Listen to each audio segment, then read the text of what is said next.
Hey everyone, Foundation No Afro here, and I'm finally going to do a review of The Walking Dead Volumes 11 through to 15. And I know I've been saying I'm going to do this for about 3 weeks now. Sorry it's so late, but I've just been busy, what with final exams and putting it off, so it's finally coming out because tomorrow I'm leaving for my Christmas vacation and I won't be able to do it, so I'm happy to finally put it out. Please be aware, like always, of spoilers of volumes 11 through 15 if you haven't read them yet, and I'm looking forward to talking about them. So I think some of the most intense stuff happened in volume number 11 here. What with the cannibals who were stalking the group and then end up capturing Dale, who's gone off to die, and eating him. And that's because before now, like I've always said, the biggest danger in The Walking Dead isn't the zombies, but rather the people. And before now, all the people they've been danger, like the governor trying to go into the prison and kill them all, take the prison for himself. But now suddenly we have these cannibals, and they are providing more fear than danger itself. Because the fear always, the danger did come from the human, or from the, the danger came from the humans, but the zombies were still there for the fear. But now the humans come in for the fear because they're almost like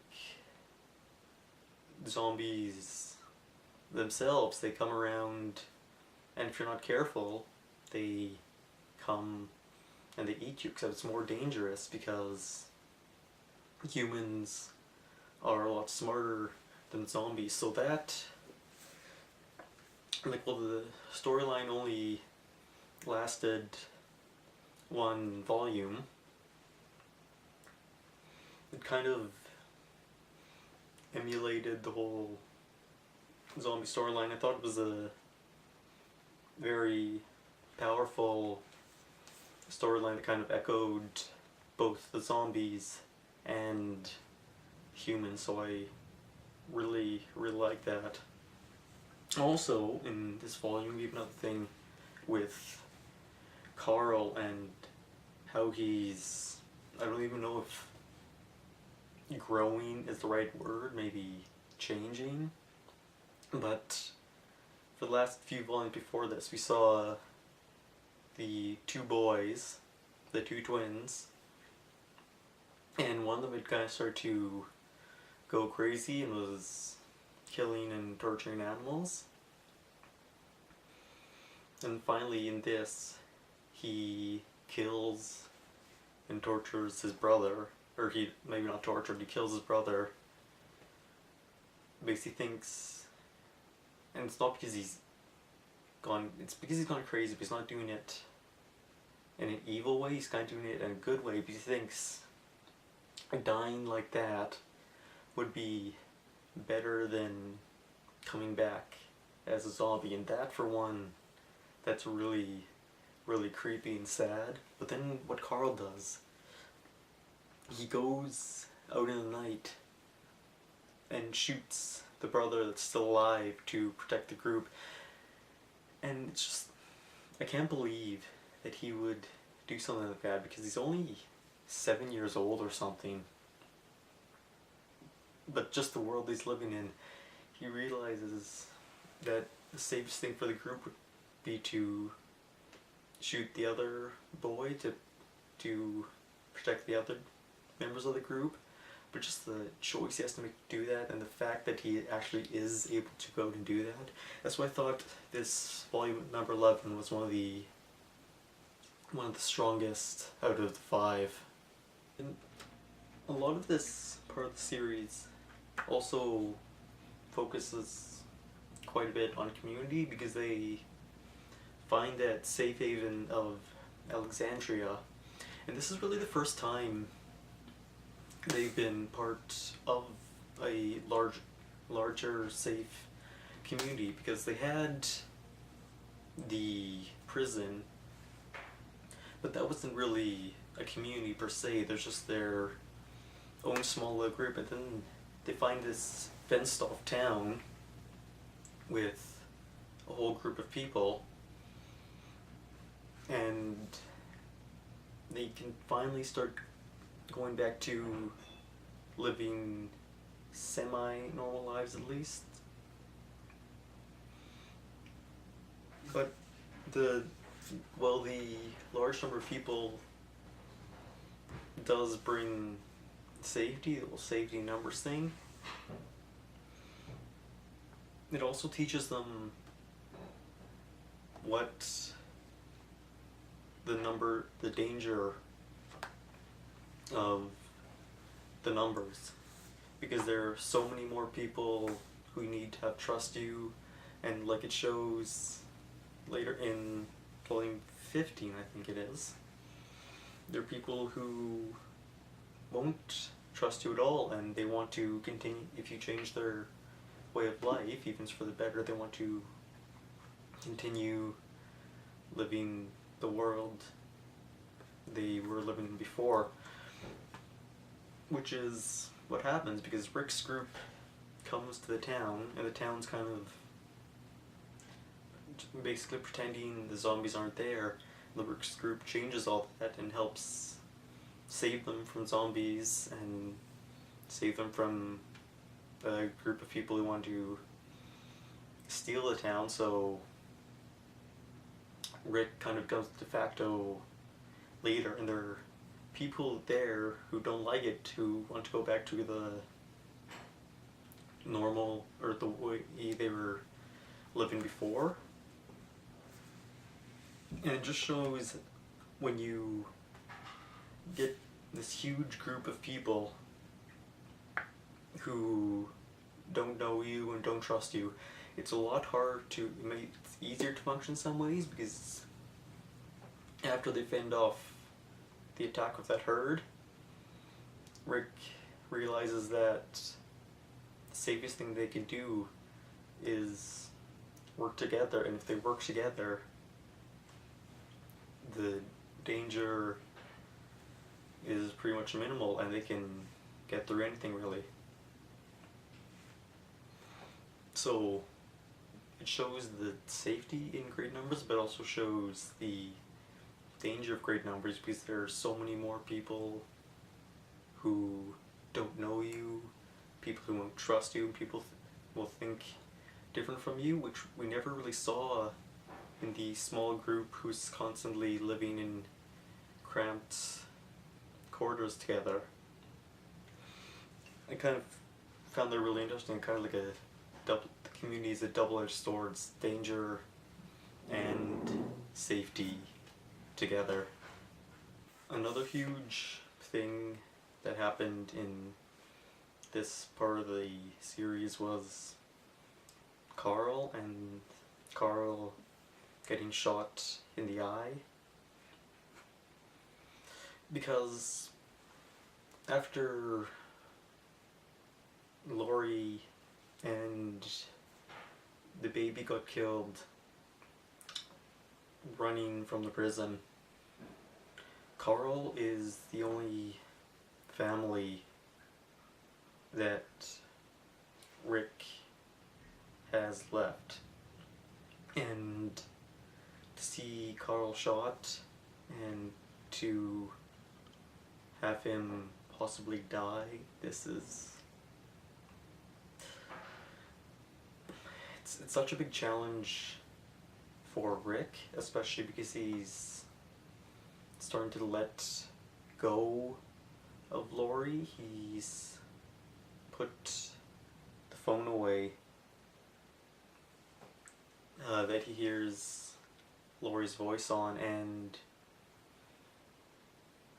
he, first of all, he notices he sleeps with the woman he saved from her abusive husband. So there's that, because earlier he wouldn't have been able to do that because he'd still just be thinking of Laurie so much. So he sleeps with her, and then it's a challenge again because he's forced to slice off her hand because she won't let go of Carl. When her son gets killed, he has to slice off her hand to protect his son. And then he gets shot in the eye, so it's just such a challenge because the people he loves they keep dying and they keep getting hurt. And then we have Carl, once he does wake up, he's still acting tough, like he had been through the last few volumes, and then Rick talks to him and tells him, like, you're still a little kid, you don't need to act tough. You don't need to act tough for me, I'll act tough for both of us. And Carl seems to kind of go back to what he was before, goes back to being a child. But we'll see how that turns out in later volumes. And then I mentioned Rick starting to let go of Laurie. Well, we have that really comes to light at the very end of the last volume, at the end of number 15, because he kisses Andrea and probably sleeps with her after that. So not only is he let go of Laurie, but Andrea's let go of Dale, who up until that point had been still wearing Dale's hat. So it makes me wonder what the future's going to hold for those two, and especially for Rick and Carl, because they have undergone some huge changes to themselves. Has been a very exciting series of volumes, and I look forward to reading the next ones. Next one I'll only do 4 volumes because it's only up to 19.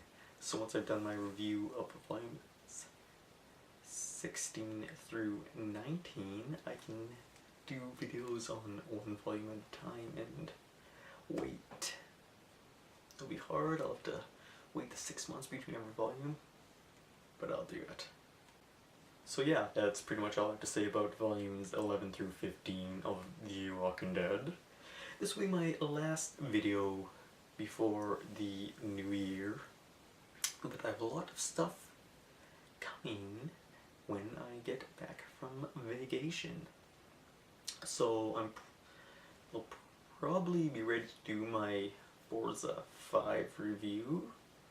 I'd be warned I don't know a lot about racing games, so that might not be super great. I might not be the right person to review it, but I'll do it anyway. I'll also review the new Halo graphic novel, the name of which I can't think of right now, but I'll put it down here.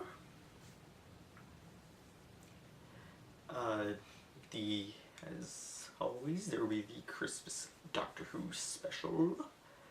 I will watch that and put a video out about it, and my local comic bookstore. The owner is starting a new comic that'll be out the 1st of January called The Drove. You can find it at thedrovecomics.com, and I'll be doing a review of that too. So you got 4 reviews to look forward to in the new year, and I hope you are very excited about those.